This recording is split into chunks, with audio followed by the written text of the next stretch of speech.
महाराष्ट्र क्रांती news, आवाज सर्वसामान्यांचा।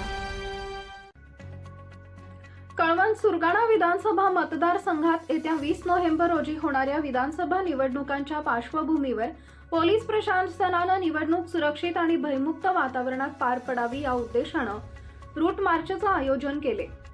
Abhona police ठाण्याच्या हद्दीत पाळे, रोकडोबा फाटा आणि अभोणा शहर या भागांमध्ये सीआरपीएफ आणि स्थानिक पोलिसांच्या संयुक्त पथकानं हा रूट मार्च केला।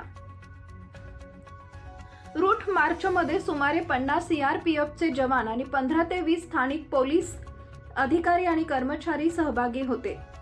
या पथसंचलनाद्वारे पोलिसांनी मतदारांना सुरक्षेचा विश्वास दिला आणि निवडणूक काळात कायदा व सुव्यवस्था राखण्यासाठी कटिबद्ध असल्याचे दाखवले। सदर रूट मार्च दरम्यान कोणताही अनुचित प्रकार घडू नये आणि मतदारांमध्ये भयमुक्त वातावरण निर्माण व्हावे यासाठी मतदारांमध्ये जनजागृती करण्यात आली। निवडणुकीदरम्यान मतदान करताना नागरिकांनी निर्भयपणे मतदान करावे याचा संदेश देण्यासाठीच पोलिसांनी रूट मार्चचे आयोजन केले। अभोणा पोलीस ठाण्याचे सहाय्यक पोलीस निरीक्षक यशवंतराव शिंदे यांच्या मार्गदर्शनाखाली रूट मार्च यशस्वीरित्या पार पडला। महाराष्ट्र क्रांती न्यूज साठी प्रतिनिधी सुरेश जगताप, अभोणा, कळवण।